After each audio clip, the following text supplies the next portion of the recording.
I noticed that she had become the target for those looking to protect in her and her investments. Big talkers. I told her to watch out. My advice was for her security, and Jenni apologized. I told her, I don't want you to apologize. It is you who's missing the money. I know, girl, but I didn't listen to you. Jenni, you must make peace with money, I said. Jenni was angry with many people around her, and she planned to use the money card as a form of punishment. But I did not agree with her. A few months after we began working together in 2004, Jenni came to my house very upset because $25,000 had gone missing. Her hard-earned money from several presentations in California vanished. This was the first time I sat with Jenni listening to her about loss of money. Jenni carried the $25,000 in a brown bag after receiving payment and left it under the seat of a particular individual's vehicle that was driving her. When she asked him about it, he said he didn't see or find anything. Jenni insisted that that was the only place she remembered leaving it.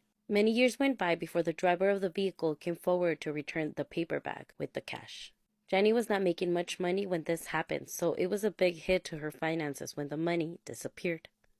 In 2006, the missing money repeated.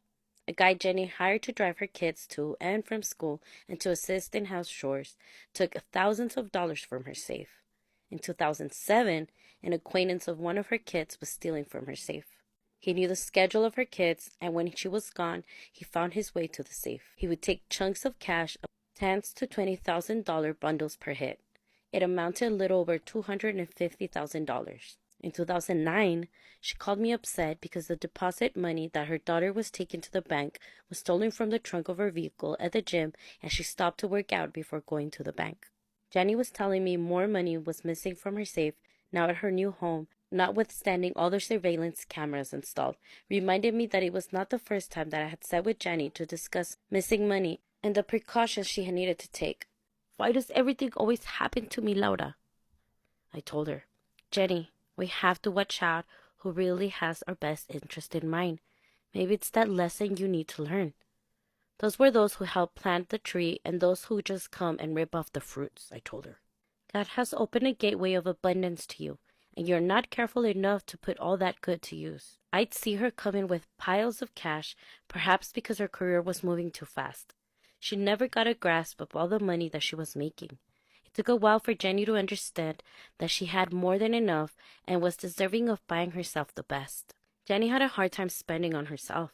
I'm not going to get into how much money Jenni had, but many times before giving members of her family money outside of her children, she would call me and ask for my opinion or thoughts. I remember many times I told her, Jenni, you give money to strangers, you help people buy wheelchairs, pay for their operations, and you buy expensive gifts for others, but you're not giving it to your family members? What's up with that?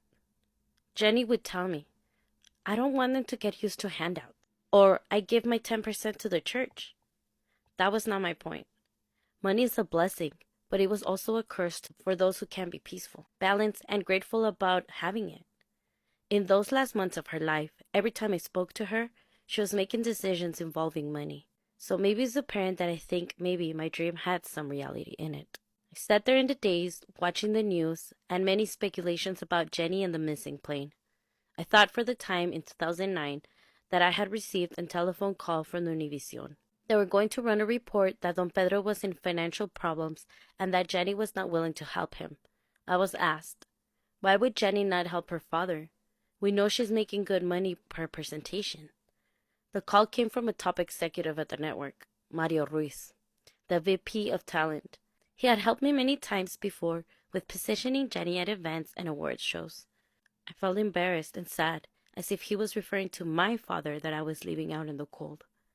The issue was that if I ran the story, it would affect Jenni's image as a good, loving daughter. So I requested that Univision please hold off on the running, and I went to talk to Jenni. I saw that she was punishing herself and the love that she felt for her father because she didn't want to betray her mother, even though it had already been years after their divorce was final. The bitterness and anger were not Jenni's, but she had taken on her mother's pain. I told her, okay, don't betray your mother, but I'm asking you, please, don't betray your father either. He was there when you started your career. He helped you get your foot in the music. He asked people to help you, including me, and now you want to leave him out in the cold? Jenni was hurt as well. She seemed to be doing things against her own will. Seeing Don Pedro suffer is not what she wanted. She insisted time and time again, "But I love my daddy." So I told her, "I don't want you to tell me how much you love him. I want to see it. I don't want you to be un candil de la calle, oscuridad de su casa. A lantern in the street, a darkness at home." It's a very popular saying in Spanish when people are wonderful outside of their home, but inside it's a different story. This was a crucial time in our friendship. I told her, "If you don't help Don Pedro, I will stop supporting you." I was not on her payroll, and I had no interest in anything except that she maintained her status as the best regional Mexican performer. A few days after our conversation, Jenni wrote a check out to Don Pedro. She texted me, and then she called me to let me know. The award show on Univision, Premios Lo Nuestro, was coming up, and Jenni made it a point to invite Don Pedro to come with us. She insisted we walk the red carpet with her. She wanted to show her respect to him and to me, and how much she cared for her father. Jenni publicly thanked him and dedicated her award to him. I had high regard for Jenni, but she also had a lot of respect for me, because she had seen that more than once I took on the punches and fought behind the scenes to help keep her career afloat and her image shining.